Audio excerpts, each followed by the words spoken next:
नमस्कार दोस्तों, serial barrister बाबू की स्टोरी अपडेट लेके हम फिर हाजिर हुए। तो चलिए जानते हैं आज के एपिसोड में क्या होगा। सीरियल बैरिस्टर बाबू के आगामी एपिसोड में हम देखेंगे कि त्रिलोचन काका बोंदिता को कुशल गृहिणी बनाने के लिए रसोई में ले गए हैं। बोंदिता को मसालों की पहचान करा रहे हैं, लेकिन जैसे ही बोंदिता मसालों को सूंघती है उसे छींक आ जाती है। त्रिलोचन काका नाराज हो जाते हैं और कहते हैं कि अगर रसोई में छींकोगी तो तुम्हें हाथ मुंह पैर धोना पड़ेगा, जितनी बार छींकोगी उतनी बार तुम्हें धोना पड़ेगा। बोंदिता जाती है, हाथ मुंह धोकर आती है। दोबारा उसके सामने मसालों का डिब्बा रखा जाता है, वो फिर सूंघती है और फिर छींकने लगती है। बोंदिता बेचारी बार बार हाथ पांव धो के थक जाती है। अनिरुद्ध ये सब देखता रहता है। बोंदिता से पूछता है, तुम ठीक तो हो? बोंदिता बोलती है, कहाँ ठीक हूँ, बार बार हाथ धो के मेरे हाथ नीले पड़ गए। अनिरुद्ध कहता है कि छींक से बचने का एक तरीका है, जब भी तुम्हें छींक आए तुम नाक में चिकोटी काट देना। बोंदिता कहती है, आपको कैसे पता? आपने थोड़ी मसाले सूंघे हैं। अनिरुद्ध कहता है कि ये तरीका मैंने आजमाया है, तुम भी आजमा के देखो। बोंदिता फौरन मसालों का डिब्बा ले आती है और अनिरुद्ध को उसे सूंघने के लिए कहती है। अनिरुद्ध को जैसे ही छींक आती है वो नाक में चिकोटी काट के अपनी छींक रोक लेता है।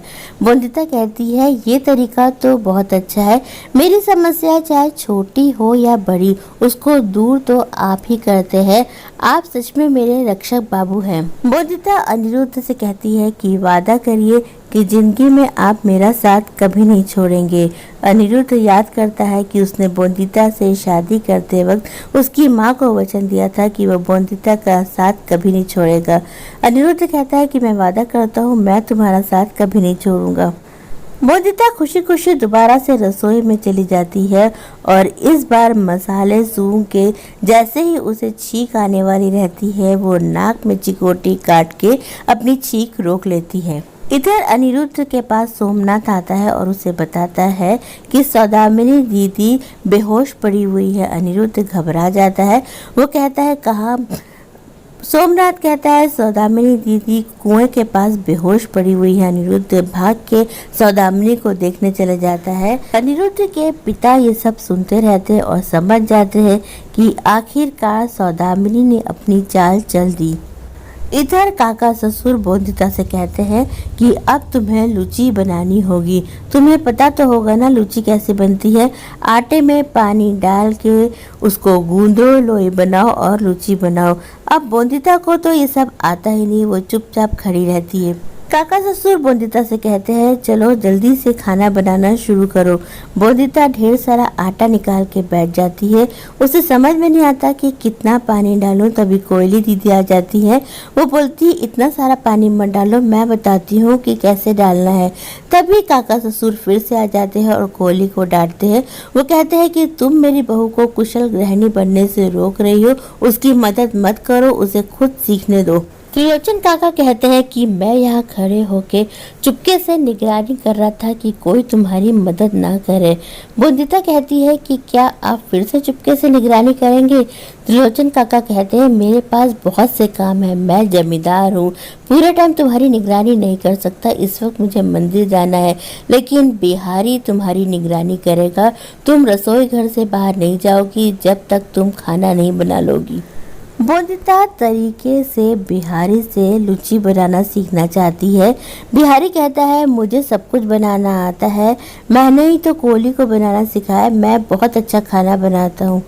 बोंदिता बिहारी से पूछती है कि बताइए आटे में कितना पानी डालना है। बिहारी बोंदिता से पानी डलवाता जाता है और बोंदिता पानी डालती जाती है। बोंदिता इतना पानी डाल देती है कि वो कहती है, ये आटा खाने लायक नहीं पीने लायक हो गया है। दरअसल बिहारी को भी आटा गूंदना नहीं आता, वो बोंदिता से झूठ कहता रहता है। इधर त्रिलोचन काका जब लौट के रसोई घर में आते हैं तो वो देखते हैं कि बिहारी मुर्गा बना हुआ है और बोंदिता वहाँ नहीं है। बोंदिता अनिरुद्ध को ढूंढने गई रहती है, वो अनिरुद्ध से मदद मांगने गई रहती है, पर अनिरुद्ध उसको कहीं भी नजर नहीं आता। त्रिलोचन काका गुस्से में आग बबूला हो जाते हैं। वो देखते हैं कि सारा आटा बर्बाद हो गया। वो बोंदिता को बुला के डांटते हैं और कहते हैं कि तुम्हें आटे का मोल नहीं पता, कितने लोग हैं जो बिना खाए भूखे रह जाते और तुमने इतना सारा आटा बर्बाद कर दिया। अब तुम्हें इस बात की सजा मिलेगी। वो बिहारी से कहते हैं कि जाओ चक्की लेकर आओ। बोंदिता के सामने एक बड़ी सी चक्की रख दी जाती है। त्रिलोचन काका कहते हैं जितना आटा मैंने दिया था तुमने बर्बाद कर दिया और अब तुम्हें गेहूं से आटा पीसना पड़ेगा। बोंदिता घबरा जाती है, इतनी भारी चक्की मैं कैसे चलाऊं। वो बहुत कोशिश करती है लेकिन चक्की नहीं चला पाती। बोंदिता सोचती है कितना मुश्किल है कुशल गृहिणी बनना और अब तो मास्टर जी भी आने वाले होंगे। तो दोस्तों बैरिस्टर बाबू के आने वाले एपिसोड में हम देखेंगे कि बोंदिता के लिए मुश्किलें बढ़ती जा रही है, उसे कुशल गृहिणी भी बनना है और उसे पढ़ाई भी करनी है। एक और काका ससुर उसके पीछे पड़े हैं कि वो जल्द से जल्द कुशल गृहिणी बन जाए।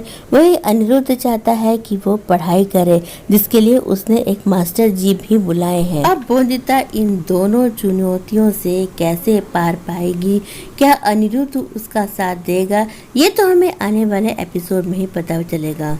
अगर आपको हमारा स्टोरी अपडेट पसंद आया हो तो हमारे चैनल को लाइक शेयर सब्सक्राइब करें। बैरिस्टर बाबू के आगामी एपिसोड की अपडेट लेके हम फिर हाजिर होंगे। तब तक के लिए बाय।